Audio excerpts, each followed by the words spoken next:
Good morning to all of you. I am Dr. Rama Krishna from KL University, delivering series of lectures on heat transfer. Today we will take up the topic forced convection pertaining to external flow. We have already noted that forced convection can happen in external as well as internal manner. When the fluid is flowing over the bodies and picks up the heat, that kind of convection is called external flow forced convection.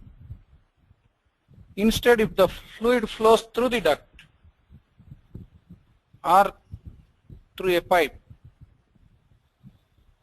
and interacts heat, then it is called internal forced convection.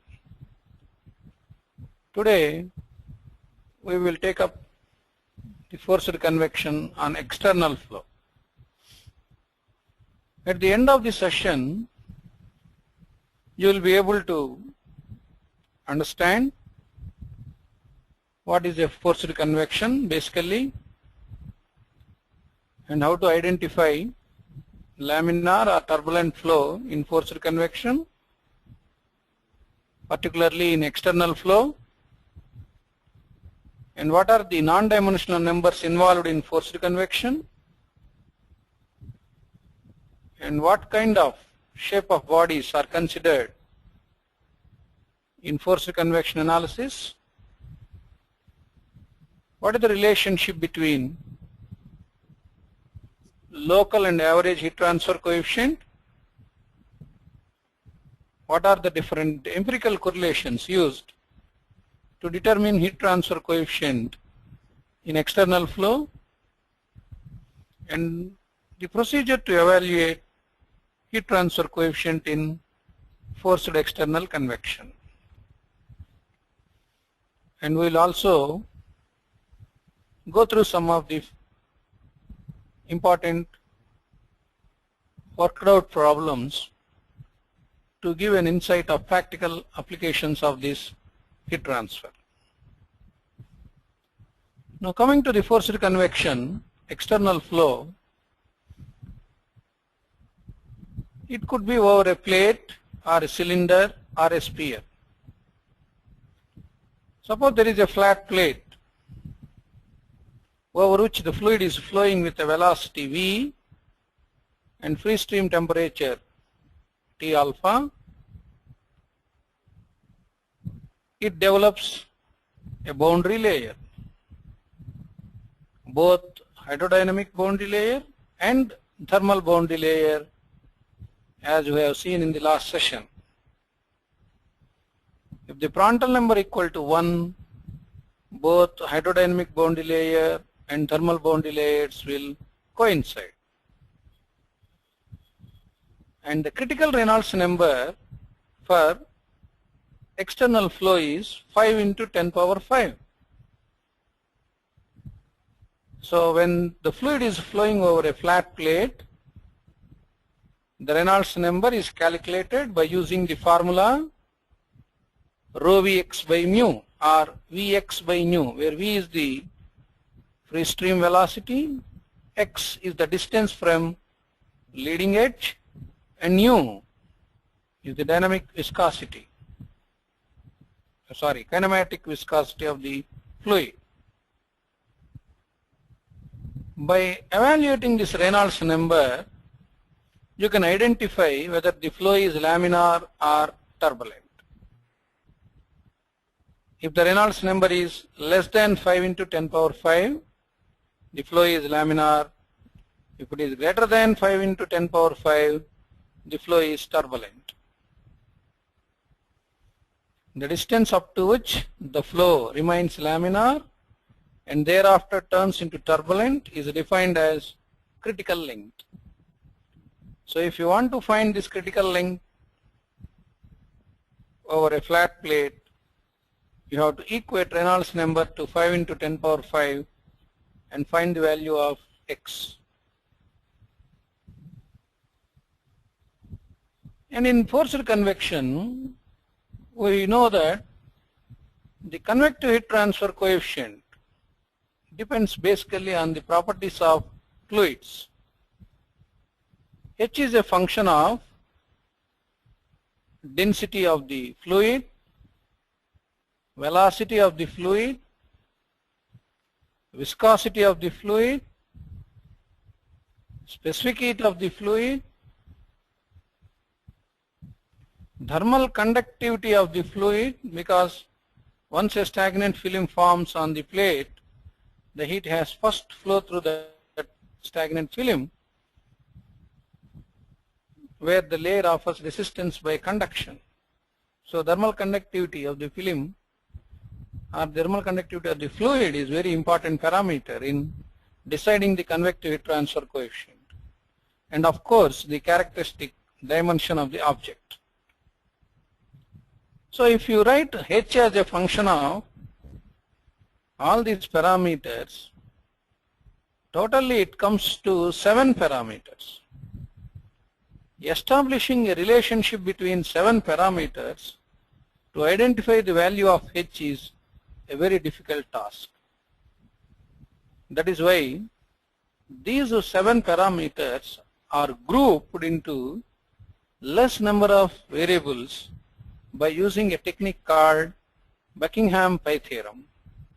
You might have learned this Buckingham pi theorem in the dimension analysis and model similitude chapter covered in the fluid mechanics course.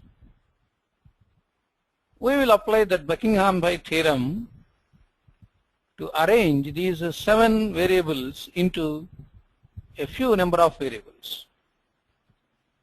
The convective heat transfer coefficient is a function of either diameter, length, or whatever it may be, thickness, one dimension of the object, thermal conductivity of the fluid, velocity of the fluid, viscosity of the fluid, density of the fluid, and specific heat of the fluid. Total 7 parameters are there. And if you write the dimensional formula for these parameters, and they involve 4 fundamental dimensions. For example, rho is ml minus 3. So it involves m and l. Mu is ml minus 1, t minus 1. It involves mlt. Similarly, if you write for h, k, or cp, you will get theta also. So m, l, t, theta are the 4 fundamental dimensions involved in these 7 parameters. So according to Buckingham pi theorem, the number of pi terms or non-dimensional terms will be equal to number of parameters minus number of fundamental dimensions, 3. Since number of fundamental dimensions are 4, it involves 4 repeating variables. And we have to choose the 4 repeating variables, one from the dimensions of the object, that is d, and one a fluid property, velocity, mu, the other one flow property, v, and the 4th one such that all the 4 repeating variables together should cover all the 4 fundamental dimensions. So let us choose k. So the repeating variables chosen are d, mu, v, and k. Now once we choose these repeating variables, as the name implies, these repeating variables will be there in all the 3 terms, all the 3 pi terms, pi 1, pi 2, pi 3.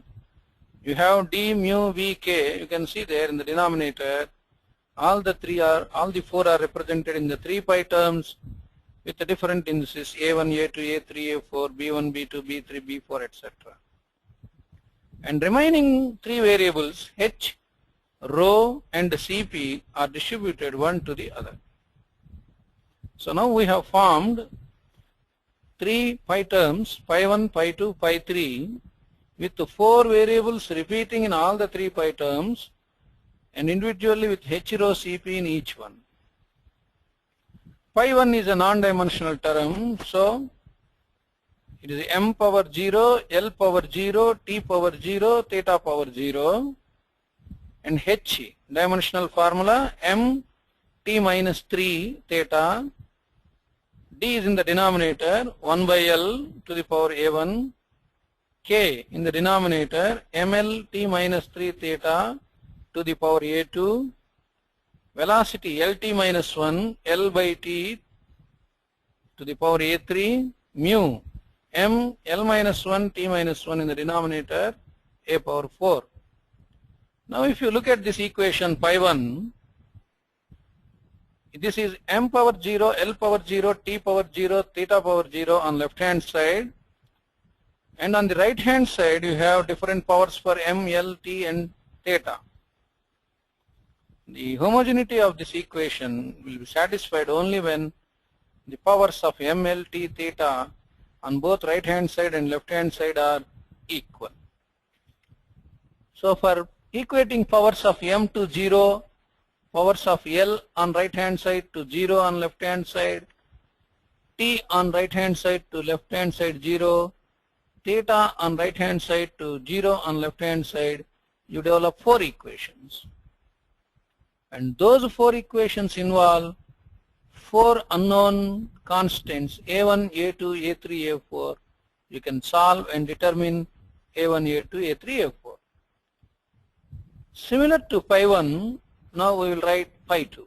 Pi 2, rho is ml minus 3 m by L cube. Again 1 by L T cube, etc. But powers are changed. And similarly pi 3. Now for each term you will get 4 equations. Let us see all those equations, how they are. For pi 1, equating m powers on right hand side with left hand side, L powers on right hand side with left hand side, you generate 4 equations and 4 unknowns A1, A2, A3, A4. Similarly for pi 2, equating powers of MLT theta on right hand side and left hand side, you will generate 4 equations with 4 unknowns B1, B2, B3, B4, and similarly for the third equation. Now solving these equations, let us go to the first one. Take this first equation, minus 1 plus A2 is 0. So that means A2 equal to 1. A2 is 1. Substitute that A2 equal to 1 here. 1 minus 1, 0. So A4 is 0.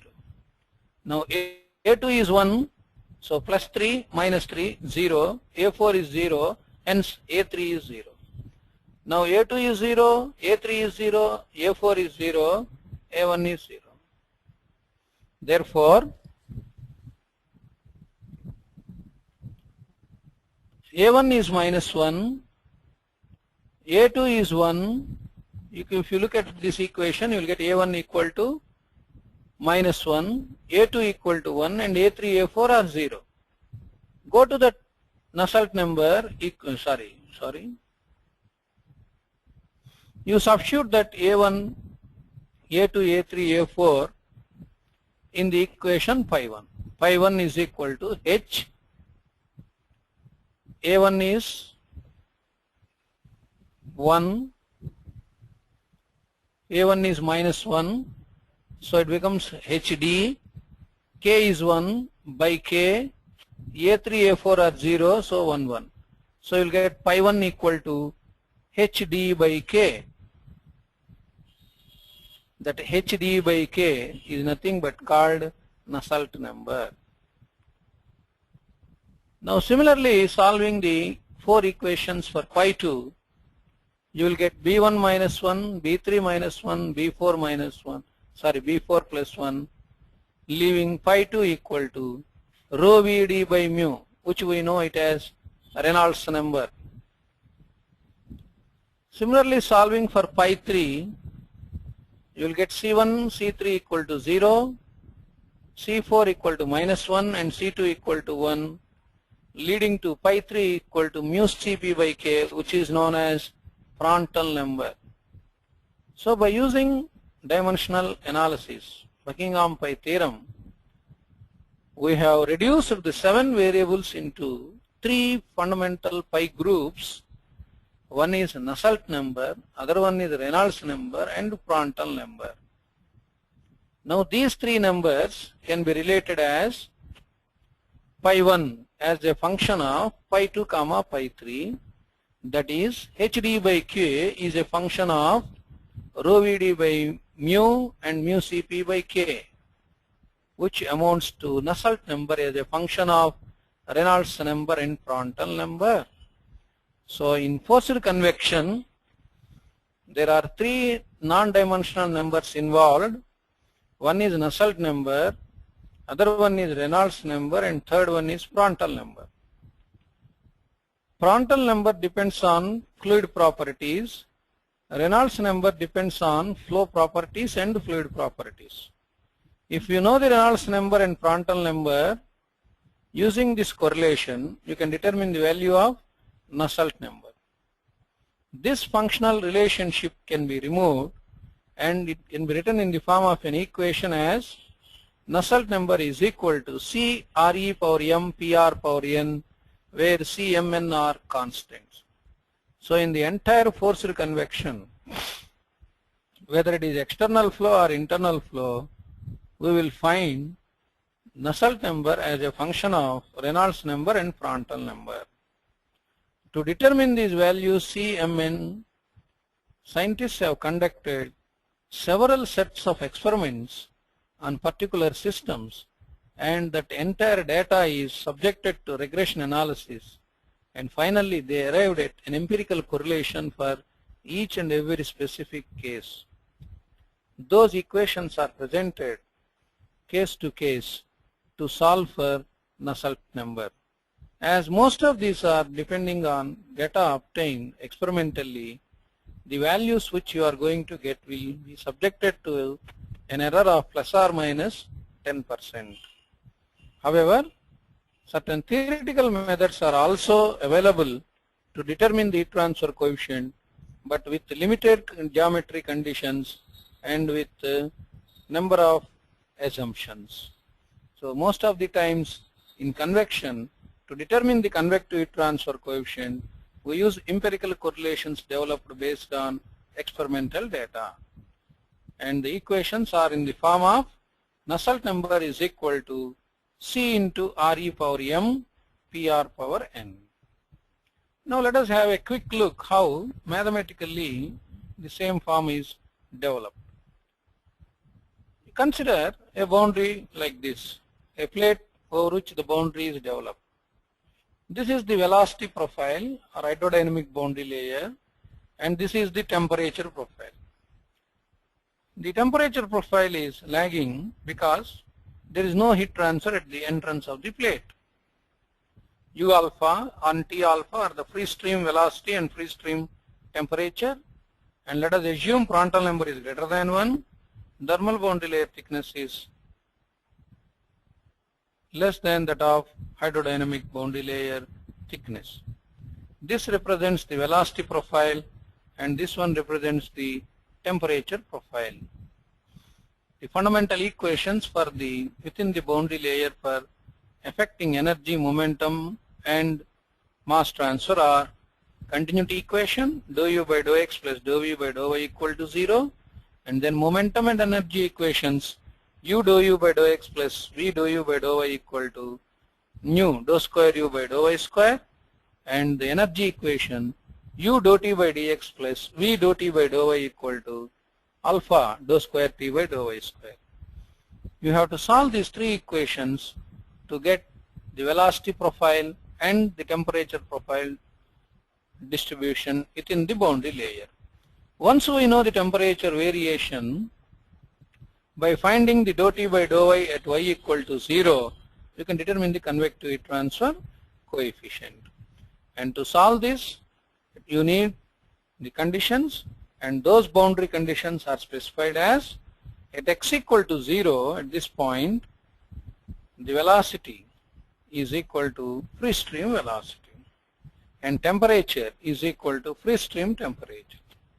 And at y equal to 0, that is same point, any point you take along the x-axis velocity is 0, no slip condition. And any point along the length of the plate you take, the temperature is equal to that of surface temperature, that is Ts. And the velocity v in y direction we are not treating, so it is also 0. And as y tends to infinity, that means far off from the plate, the velocity is again free stream velocity, the temperature is again free stream temperature. So as y tends to infinity, u at any location x at y infinite u infinity and t at any location x in y infinite direction, temperature is T infinity. Using these boundary conditions, we will now try to solve these three equations. For the purpose of simplicity, let us assume the ratio of u by u alpha. We assume the profile shape, this velocity profile equation, let us assume it has a0 plus a1 into y by delta plus a2 y by delta whole square plus a3 y by delta whole cube. So a0, a1, a2, a3 are unknowns. Delta at any point we know the equation. And based on the one common momentum integral approach, as you have studied in your fluid mechanics, by solving this equation you will get the delta equal to 4.64x by root Rex. And we know the dou u by dou y value at y equal to 0 is from this 3u alpha by 2 delta. Once you know this dou u by dou y at y equal to 0, by substituting delta equal to 4.64x by root Rex, you will get the expression for dou u by dou y at y equal to 0, leading to determination of shear stress acting at the wall. Tau x is equal to mu dou u by dou y at y equal to 0. And other formula for this tau shear stress is half of friction coefficient into rho into u alpha square. So by comparing these two equations, you can determine what is the frictional force, friction coefficient acting on the plate. So you will get CFX by comparing these two, 2 times mu dou u by dou y at y equal to 0 by 1 by rho u alpha square. So by substituting dou u by dou y equal to 0 as 3u alpha by 2, 13u alpha by 280 v delta, and using Reynolds number as VL by nu or V delta by nu, you will get the average friction coefficient 1.328 by REL to the power 1 by 2. By knowing this average friction coefficient, we can determine the drag force acting on the plate. Once you get the stress half of CF average rho u alpha square, you multiply with the area, you will get the shear force or drag force. Please note that we are using here average friction coefficient. In the definition we will get local friction coefficient. We convert it into average friction coefficient to determine the average frictional force, friction coefficient over the entire length of the plate. And of course, it is also a well-known expression that the thermal boundary layer thickness by hydrodynamic boundary layer thickness is approximately equal to Prandtl number to the power minus 1 by 3.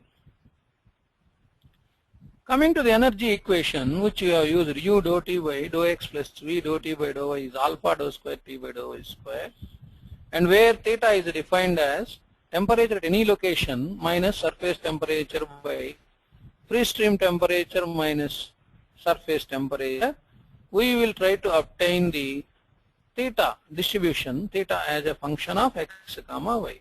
So now this equation changes to u dou t by dou x plus v dou t by dou y equal to alpha dou square t by dou y square, and theta is a function of eta.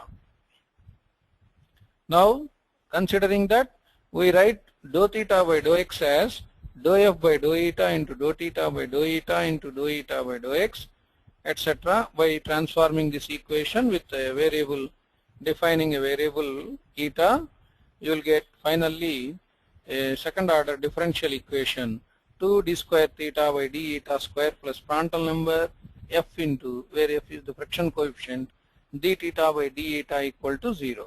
Solution of this equation is d theta by d eta at eta equal to 0 is 0.332 Prandtl number to the power 1 by 3. From this d theta by d eta, you can get dou t by dou y at y equal to 0 as t alpha minus ts into dou theta by dou eta at equal to 0 into dou eta by dou y at y equal to 0. That will lead to 0.332 pr to the power 1 by 3 t alpha minus ts into this dou eta by dou eta from the definition of eta, which we have considered earlier, root of u alpha by Vx.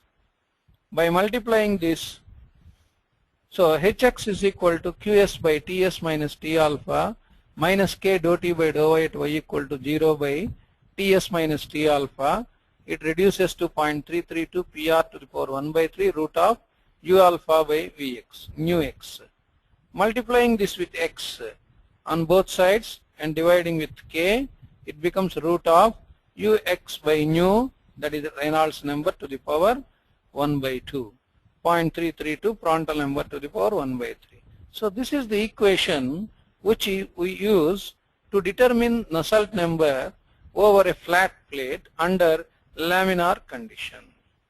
And the properties of to determine the Reynolds number or Prandtl number, the fluid properties are evaluated at mean film temperature, because the heat, while it is, the heat energy will flow in the boundary from wall surface to the surrounding fluid. So if you look at this y direction, the temperature of the fluid here is Tw, the temperature of the fluid here is T alpha. While heat is flowing through this boundary layer, the temperature varies from Tw to T alpha. So at which value we have to consider the properties of the fluid means neither at Tw nor at T alpha, we have to consider at mean film temperature, that is Tw plus T alpha by 2. This is what we have to note in and follow in all the problems while solving forced convection external flow. So unless otherwise specified, the properties of the fluid are to be extracted at mean film temperature. And we have already seen through the Blasius solution, the delta x, that is hydrodynamic boundary layer thickness, is equal to 5x by root Rex, and the skin friction coefficient C of x is 0.664 by Rex to the power 1 by 2. And these two conditions are valid only when the Reynolds number is less than 5 into 10 power 5. That means only for laminar flow. If it is a turbulent flow, delta turbulent flow is 0.382 x by Rex to the power 0.2, and the friction coefficient, local friction coefficient, is 0.0592 by Rex to the power 1 by 5. This is valid for Reynolds number from 5 into 10 power 5 to 10 power 7, that is under turbulent condition. Please note these two CFX are local friction coefficients, but to determine the drag force acting on the plate or to determine the heat transfer from the plate, you have to always evaluate average friction factor and average heat transfer coefficient.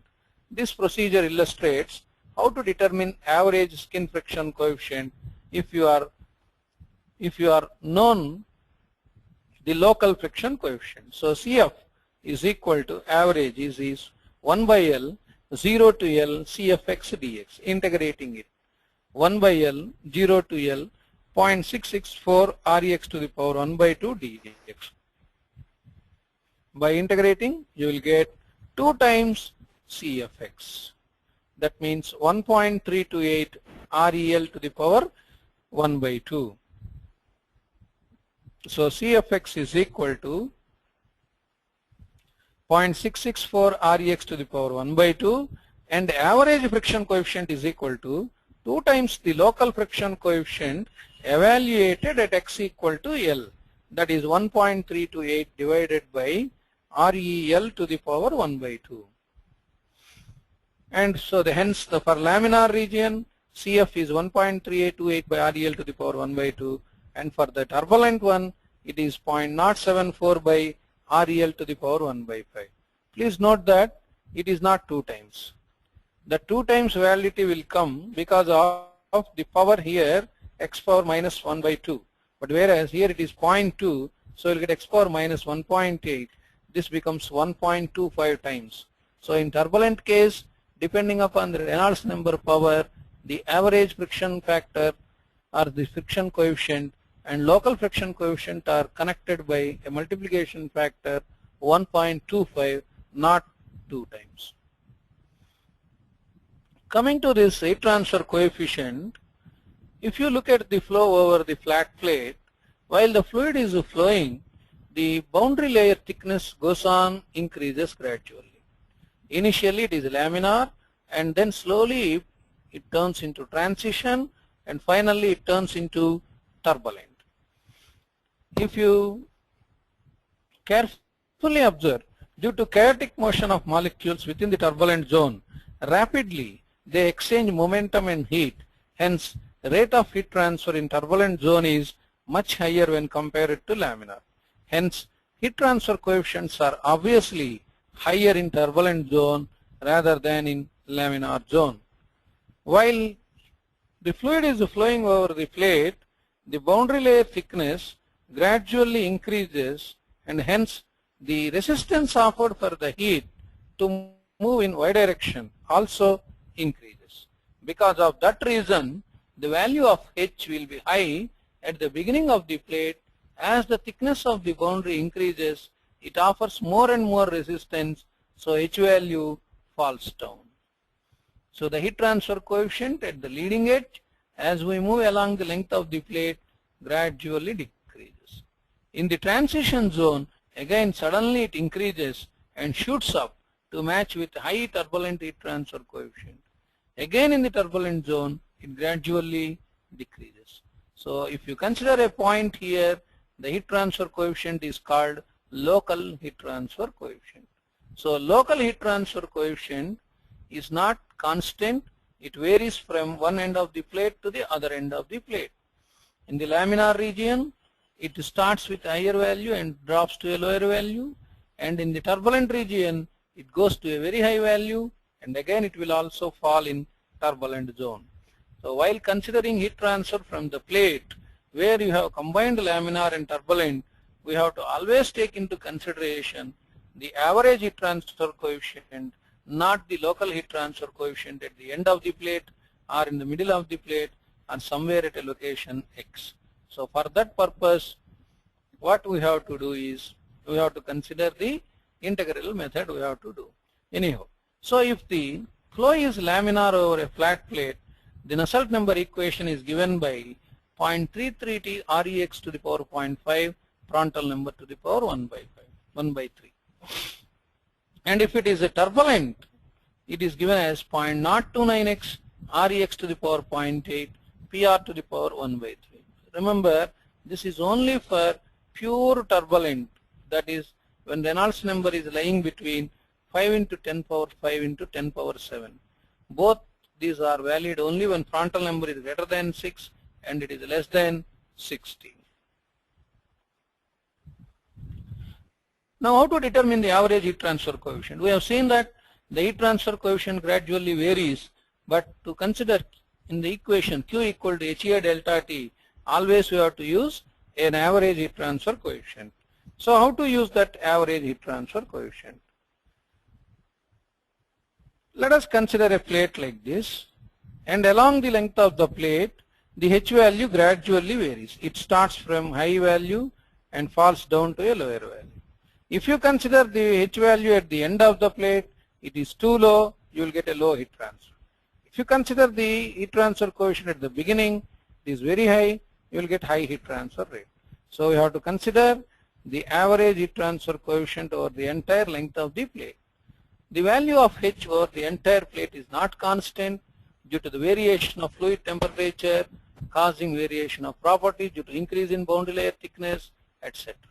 Due to this, the heat transfer coefficient must be assessed locally, and the total heat transfer is to be found using average heat transfer coefficient. Let the heat transfer coefficient at a distance x from the leading edge is Hx. I am assuming that the heat transfer coefficient at this point is Hx. over a thickness of dx. This dx being very, very small, I treat hx is constant over this small width. Now the rate of heat transfer from this small elemental strip where hx is approximately constant over a length of dx is hx into area w into dx delta t, ts minus t alpha, surface temperature of the plate minus free stream temperature. Once you get this local heat transfer in the finite element, to get the total heat transfer, we will integrate it from 0 to L. So 0 to L, hx w dx ts minus t alpha is equal to h average into total area of the plate L into w into ts minus t alpha. So w and ts minus t alpha on both sides gets cancelled, leaving h average is equal to 1 by L integral 0 to L hx dx. The same concept you can use for friction coefficient also. Cf average is 1 by L 0 to L Cfx dx. If the flow is combined laminar and turbulent, how to determine the average heat transfer coefficient? Simple, same integration, 1 by L integral 0 to x critical, that is critical length where the flow turns from laminar to turbulent, you have to find by equating the Reynolds number to 5 into 10 power 5. So integrating between 0 to x critical hx laminar dx plus x critical to the end of the plate L hx turbulent dx. So Nusselt number in that case will reduce to 0.037 REL to the power 0.8 minus 871 into Prandtl number to the power 1 by 3. So this is what we have seen. In the laminar region, the H value falls. Again in the turbulent region, the H value falls. While the fluid is changing from laminar to turbulent, there is a sudden jump in heat transfer rate. So thereby H gradually again falls. So throughout the entire plate, the average heat transfer coefficient is evaluated by using this formula. Already all these are taken care and the Nusselt number equations are developed for ready use. Till now we have seen only the flow of fluid over a flat plate. Now let us consider the flow of fluid over a cylinder. Only the top half of the cylinder is shown. Actually the fluid hits the center of the cylinder like this and it develops a boundary. In the process of developing the boundary, you can see at the other side the wake formation will be there. That is the reason why boundary layer separation will occur and it tends to negative axis. This flow of particles will be in the opposite direction. And this point where the boundary starts deviating or separating is called point of inflection. And this is the separated flow. And this line where U is approximately equal to U alpha is called boundary layer. Here also up to certain this when the flow is in laminar zone and then suddenly it will convert into turbulent. So what factors we have to consider in the case of flow across the cylinder? This is also external flow. It may be a tube outer surface or a cylinder or a pipe above which outer surface is exposed to the fluid flowing over it with a velocity of u. Now, this is how we will take it. A cylinder, external flow, fluid is flowing outside it. So it develops the boundary like this. It will come like that. You can see the pointer how the flow develops. That is how the smooth flow. But however it may be, the wake formation. It is observed that the heat transfer coefficient will be high at the stagnation point, that is heating point. This is where theta is started, 0. From where 90 degrees top of the cylinder and then 120, 180. You don't have any heat transfer coefficient after 160 degrees. The effect is it separates away completely. So as the fluid flows over the cylinder, the thickness of the film, again here boundary layer thickness, goes on increases, so H value drastically falls. At around 90 degrees, the transition occurs. The flow turns from laminar to turbulent. So suddenly there will be a rise in H value. And that H value gradually again falls down. Let us see what is that. And to determine the heat transfer over a cylinder, Churchill has proposed a relation Nusselt number equal to Hd by K equal to 0.3 plus 0.62 Reynolds number to the power 0.5, Prandtl number to the power 1 by 3 divided by 1 plus 0.4 by Prandtl number to the power 2 by 3 to the power 1 by 4 into 1 plus Re by 2,82,000 to the power 5 by 8 whole to the power 0.8. So this equation, of course, has got its limitations to apply the conditions. And there are several other equations we will see later. So the inference that we can draw when fluid is flowing over a cylinder in an external manner is Nusselt number is relatively high at the stagnation point, that is 0 degrees. That is this point on the cylinder. And it decreases with increasing stagnant temperature angle as a result of thickening of the laminar boundary layer. Nusselt number reaches minimum at 80 degrees roughly, which is the separation point in laminar flow. Nusselt number increases with increasing as a result of intense mixing in the separated flow region, that is in the wake formation region, somewhere between up to 120. The curves at the top corresponds to Reynolds number 1,40,000 to 2,19,000. This is the order shown. Differ from the first two curves in that they have two minima. You can see this has got only one minima, 70 and 1,300, but 1,40,000 and 2,19,000 has got two minima. The sharp increase is about 90 degrees is due to transition from laminar to turbulent, as we have discussed. The latter decreases again due to thickening of the boundary layer. Again it decreases. Nusselt number reaches its second minimum at about 140 degrees, somewhere here, which is the flow separation point in turbulent flow, and increases with as a result of intense mixing in the turbulent region. I hope you understand. In laminar flow, there will be one, that is when the number is very too low, Reynolds number, it is treated as laminar. As the number increases, it becomes turbulent. In turbulent, you will get two minimum points, whereas in laminar flow, you will get only one minimum point. So what are the correlations that are proposed for flow over external bodies? If you consider a cylinder of diameter d, when Reynolds number is in the range of 0.4 to 4, the equation to predict Nusselt number is 0.989 Re to the power 0.33 and Prandtl number to the power 1 by 3. If the Reynolds number is in the range of 4,000 to 40,000, the equation is Nusselt number equal to 0.193, Reynolds number to the power 0.618, Prandtl number to the power 1 by 3. These are nothing but C, M, and N values. C, M, N. Nusselt number is equal to C into Rd power M PR power N. These C, M, N values are found by developing several data points and subjecting that data to regression analysis.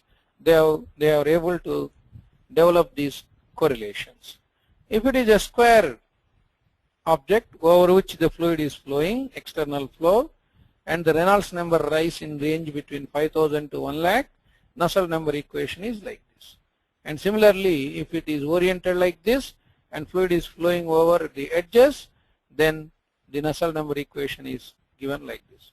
And for hexagonal bodies, octagonal bodies, and then plates, and oval shaped, I mean elliptical shaped bodies, depending upon the Reynolds number, there are several Nusselt numbers are proposed. And finally, for the sphere, the Nusselt number is given as Hd by K equal 2 plus 0.4 Re power 0.5, 0.06 Re power 2 by 3 into Prandtl number to the power 0.4, mu alpha, that is viscosity of the fluid at free stream temperature, by mu s, viscosity of the fluid at surface temperature to the power 1 by 4. And Reynolds number range is 3.5 to 80,000, and Prandtl number range is 0.7 to 380. That means these are valid only between these values of Reynolds number and Prandtl number. But remember, these for the sphere, the properties we have to estimate at fluid temperature, that is free stream temperature, whereas for all the other objects, the properties are to be estimated at mean film temperature, that is TW plus T alpha by 2. While developing this equation, they have considered the properties at free stream temperature and developed this regression. Hence, the same thing we have to use while evaluating the H value using this Nusselt number correlation. Let us have a quick look at what we have to do in forced convection to solve the problems related to external flow. Step by step is given here. It's very important to solve the problems. You have to keep a data book with you which contains the different correlations as well as the property values of different fluids like air, oil or gas or liquid metals or water, etc. And then the empirical correlations developed by different authors for external flow over a plate, cylinder, sphere under different conditions. Then using the data or data book with you, then if you follow the step-by-step procedure given here, you can solve any problem successfully related to forced convection external flow. You can determine the heat transfer coefficient. The first step is, whenever a convection problem is given, identify whether the problem belongs to forced convection or natural convection. If velocity or mass flow rate is given, the problem belongs to forced convection. Mass flow rate is indirect indication of velocity because we know mass flow rate is given by m is equal to rho AV, from which you can determine velocity. So velocity term is involved. It is nothing but a problem on forced convection, in which you will have Nusselt number as a function of Reynolds number and Prandtl number. Verify whether it is flow over the body or inside the body. That means whether it is internal or external. And identify the medium. What is that flowing over the body? Air, water, or oil, or liquid metal, or something else. Then calculate the film temperature for external flow. TF is equal to TW plus T alpha by 2. Mean boundary temperature, mean film, because heat has to flow from wall to the fluid, crossing the boundary where the temperature varies from TW to T alpha, we say the mean film temperature. And the bulk mean temperature for internal flow. This we will see later. And choose the properties of medium at film temperature or at bulk mean temperature in case of internal flow, like thermal conductivity, Prandtl number, kinematic viscosity, and dynamic viscosity. This dynamic viscosity is useful only when you are asked to calculate the drag force acting on the plate. If it was only related to heat transfer, you need not go to dynamic viscosity. It is enough if you have picked up thermal conductivity, Prandtl number, and kinematic viscosity from the tables. At what temperature? Film temperature. Next, calculate the Reynolds number using the properties. For external flow, the critical Reynolds number is 5 into 10 power 5, and for internal flow it is 2300. So depending upon the Reynolds number, you can evaluate and assess whether the flow is laminar or turbulent.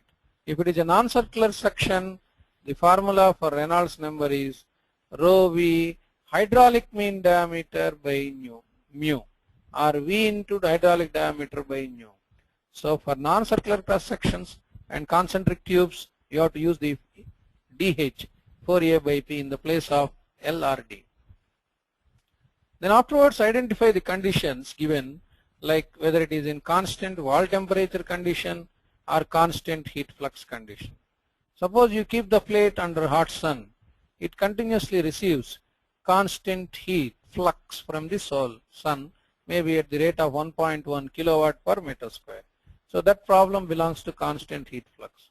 If you keep a plate on the stove and see that the temperature of the plate is perfectly maintained over a period of time. That case is called constant wall temperature. To maintain the constant wall temperature, the amount of heat input or heat rejected from the plate may continuously vary. In constant heat flux, the heat flux is constant, the temperature of the plate may vary. For example, the base plate of an iron box, electrical iron box base plate, we supply constant heat flux, maybe at the rate of 500 watts per unit area, 500 watts per total area of that base plate, but the temperature gradually increases and decreases. And then choose the relevant empirical correlation to determine the Nusselt number from the table or from the data book. Calculate H. If this Nusselt number given is local Nusselt number, you will get local heat transfer coefficient. That local heat transfer coefficient, you convert it into average heat transfer coefficient by using the relation H average is equal to 1 by L integral 0 to L Hx dx. After finding the average heat transfer coefficient, determine the rate of heat transfer by means of convection using the formula H average into surface area exposed to the convective medium into TW minus T alpha. This is the systematic way of solving problems on forced convection. Now let us have a look at different kinds of problems related to plate, cylinder and sphere.